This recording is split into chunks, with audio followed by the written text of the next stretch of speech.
Man, the media went in on Wilson, especially Booger McFarland. Shannon, what do you make of Zach Wilson's apology? I don't buy it. He didn't apologize until he got benched. And for this notion, I didn't realize that it was bad until my dad said so. Really? Skip, this is what quarterbacks get groomed at a very young age to give quarterback speech. Because they have to understand, you don't really say what you want to say, you say what you want them to hear. And you understand that. And you understand that the quarterback's words carry more weight than any other position in any other sport. Because he's the quarterback. He's the CEO. He's the face of the franchise. And for him, Skip, I'll give you a prime example. A couple of weeks ago, Jalen Ramsey said something they had lost to the Tampa Bay Buccaneers. And he said, man, we make a big play. You know, we hold them, we get off the field. And as soon as we get off the field, they say, okay, stay locked in because you might have to come back up. Now, imagine if Matthew Stafford had said, you know what, we scored a touchdown. We come off the field and we get a cup of Gatorade and they say, you back up. Can you imagine? We'd still be talking about it because that's why we still talking about it. Any other guy can say that. And normally what happens, Skip, if a guy makes a mistake, man, I let the team down today, man. That one's on me. All he had to do was say, you know what, guys, I need to play better. The defense, the team played well enough to win today, but I held them back. Skip, sometimes even if you don't believe it, you fall on the sword anyway because you want to show those other guys that you are the leader, that you're the guy that they can believe in, that they can rally behind. When you go out there and they see you stinking it up like you did, Skip, in total QBR, he's 37.6. That's 35th of the qualified players. In passing yards, he's 35th. In yards for dropback, he's dead last. In passing touchdown first attempt, he's dead last. And you don't think you let anybody, okay, I didn't let it, Skip, maybe he say, you know what, I didn't let the defense down, I let the team down. Because it's not an offense-defense, it's a team. I let the team down today, guys. But I promise you, I'm going to get better. I'm going to work my tail off because I want these guys to believe in me, that know that I'm the leader, and they can believe in me. That's all you got to do, bro. But when you come out there and smug, no.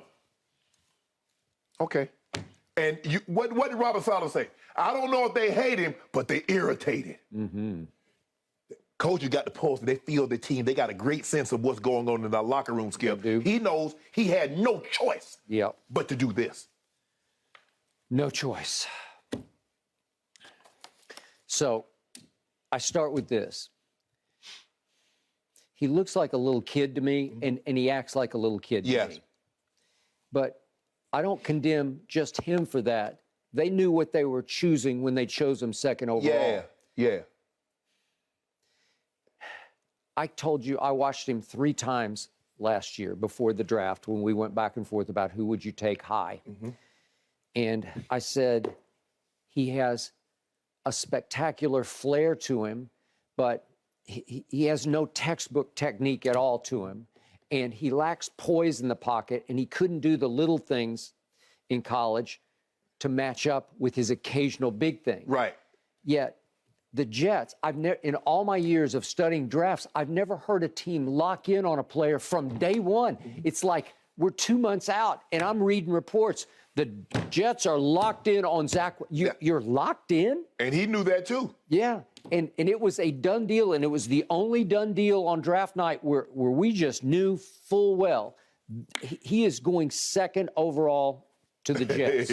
So, well, Trevor Lawrence. We knew Trevor was going one. He's like in a whole nother league to me. But again, he was the consensus favorite. Okay, way to go. And I think he's starting to live up to that. Okay. I like Trey Lance. You like Mac Jones. You thought Mac Jones was the readiest to play. And even I, as much as I like Trey Lance, I knew I was betting on the come because I didn't have a lot of body of work. But what I'd seen, the bits and pieces, and then some of it's just YouTube highlights.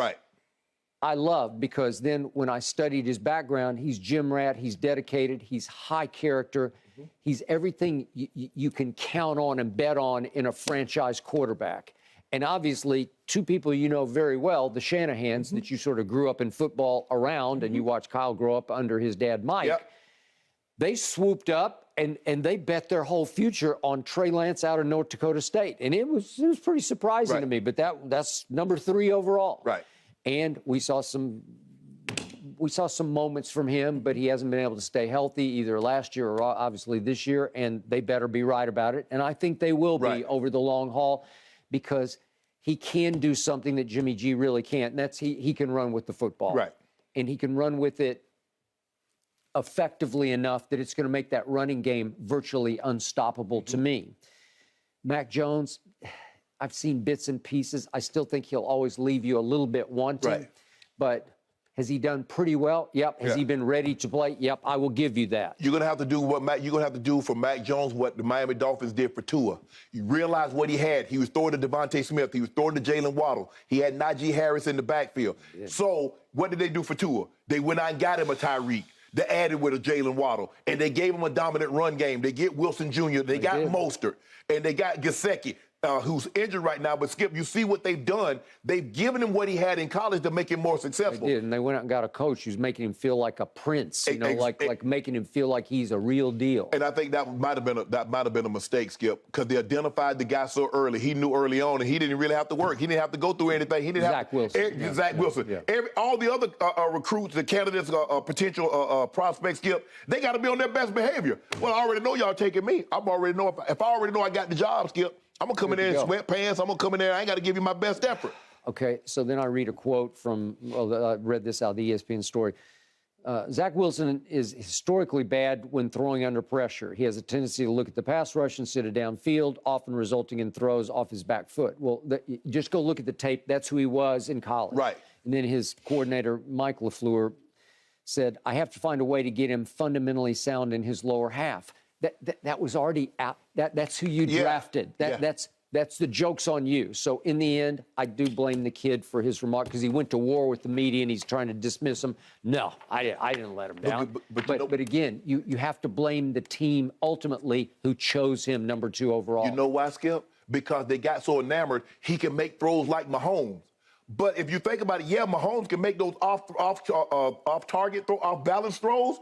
But you watch him from the pocket and watch how he throws the football when he doesn't get a rush. You trying to speed him up. This kid, Skip, even with no rush, Skip.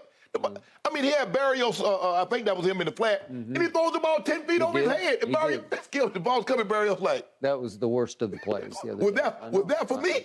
I got it. So, again, you have now cut bait with him, but Saleh keeps saying we just need him to reset and refocus. Yeah. Well, I'm not sure. Skip, they did it with Troy. They Troy refocused. Troy, the cream rose to the top. If this kid is what they thought he was going to be, he won't have a problem with it. Yeah. How do you mean they did it with Troy? Which time? Berline. Skip, they took Steve. They let Steve Berline play down the stretch. And then they tell you what was the quarterback? Steve Walsh. Steve Walsh. They drafted Troy and they took him number 1 in the supplemental draft. Jimmy took him because he'd won a championship for Jimmy at Miami. Okay, and they went back and forth in their rookie year. Hey, if this kid is what he said, he'll get that job back from Mike White. Okay, that's fair. I agree. But if he ain't... Sunday when the Bears come calling, guys, it is Mike White who will get the start for the Jets. Joe Flacco will be the backup. Wilson will be inactive. Wow. All right, Skip, let's get back to your Cowboys. Thanks for watching, Undisputed fans. Subscribe here to get the very latest from Skip and Shannon. Plus, go watch a few segments from our other shows on FS1.